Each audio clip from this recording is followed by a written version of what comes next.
First rule of Asian buffet, no carbs. I like noodles. Not at $33.99 a head, you don't. I guess it's just me and you, Kia. Why are you like this? To break the social norms of how society views Asian parents. Green oil helps everything. Swelling, itches, tummy aches, childhood trauma. Hey, stop that! Did you sell my cookbook? I don't know. Maybe I sold a few bucks. To who? To whom? Not the dime man. It is not hot in here. Couldn't figure out how to turn it on. What are you, chicken?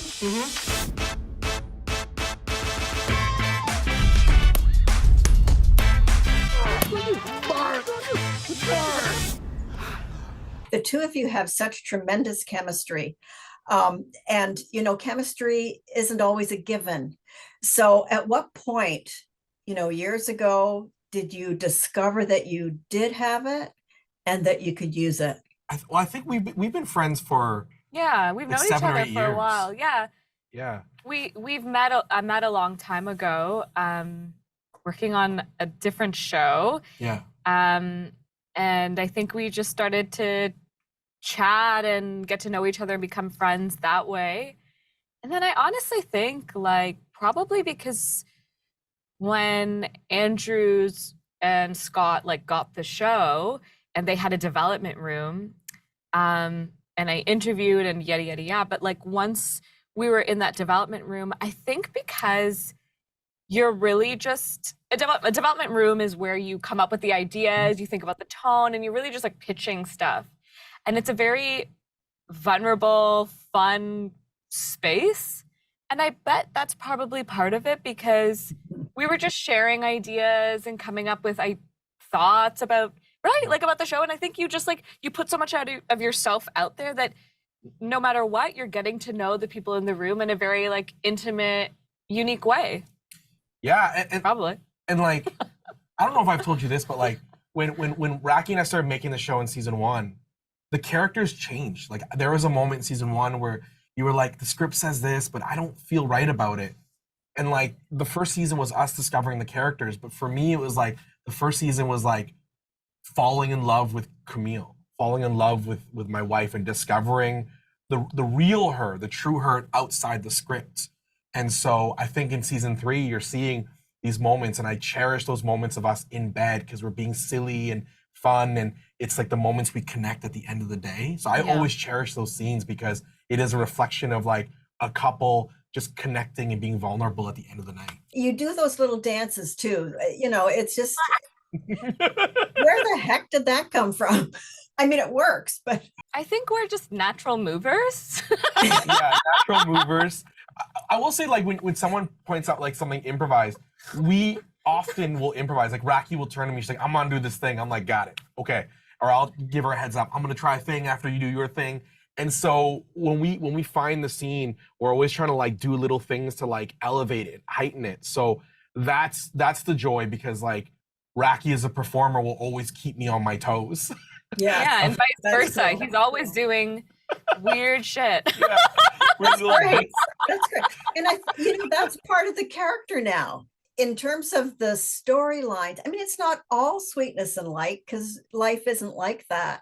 There's a cookbook incident, which is kind of sad, but I mean, you turn it around, but and there's the trouble of finding a family doctor. These are relatable things, and you put a little twist on it that makes it okay and funny even. So kudos on that.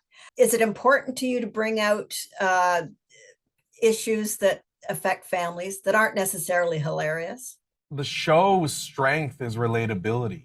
And so when we're pitching stories in the room, they're like, well, what's the relatable thing happening to the writers and the team or we're seeing? And then what's the fam version of it? Like, how do we take that relatable thing and then make it relevant for this family? So the family doctor was very real because someone in the room was looking for a family doctor, and it's quite hard. Then we're like, well, how do the fams do it? And so, that's every episode is like that. For us this season, like, I'm really proud of the work we do with our kids, because our kids are turning 17 and 14, big ages where we're going to see changes in their personality and their independence. And we see that affect the parents who've been so involved like the whole kid's life. Like they pride themselves on it. We see that, and then the constant fight to discover and to rediscover our marriage. So we're always looking at relatable things that are personal and real, and then sometimes silly and big. What will happen when the two of you, when it's just the two of you? Well, I think for us, like the show has always been about the family, and every step of the way we're rediscovering how does the definition of family evolve. So this season, I'm really proud that your father, Ramesh, Ali Hassan. Oh yeah, Camille's father. Yeah. Camille's father, moves into the house. Yeah. And it was this thing where it's like we now see multi-generations in a household. And so we're seeing that relationship play out. For us, it's just the evolution of life. Mm-hmm. And so we started out as like, Camille worked in HR, Andrew was a stay-at-home dad, and now Camille's on this journey of like her cookbook and company. Andrew is working in the government system now. The stories and characters will always evolve, and we're always trying to find the stories that best serve the characters and while also bringing out the best comedy. Since the pandemic, I think people have been obsessed with food, and there's so many food shows around. And I think that's so relevant in a serious way. We're not only learning to increase our breadth of food experience, but to take control of it. And I thought that was really interesting that she would do that, and timely, because a lot of people are in that. A lot of people are now cooking professionally or being on social media. It's a big deal, I would say. Absolutely. I think it's like a really cool thing for my character to be able to explore, navigating what it really means to be online in that way, what it means to be an influencer. I mean, we don't delve so much into the depths of that, but my backstory work is all there. Good stuff. Good stuff. To be fair, it's not just since pandemic that you've been into food. We've been into food for a very long time. Yeah, her character. Can you give me any spoilers? I'm proud of the season because I can look at every episode and give you a tease of it, you know? And so for us, like episode 3, we go to the cottage, which is something we wanted to do as a series for 3 seasons, to go to the cottage. And this season, it felt right to see this family at the cottage. But then episode 4, we see Andrew and with his son, with Leo, dealing with rec sports. You're cooking with Kia. Every episode has a hook, whether it's a big suburb thing or a really personal character development story, right? So those are big. But I will say the Halloween episode is that's a fun one. That's gonna be fun.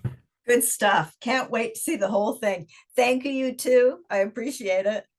Thank you so much. We're gonna enjoy the hell out of this beautiful country. Come on, we're trying to build some core memories here. I have decided to write my own cookbook. Dibs on the first copy.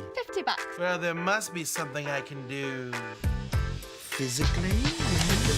Dad! Sorry, I just want to escape before anything further happens, potentially damaging our relationship forever. There we are. Where were we?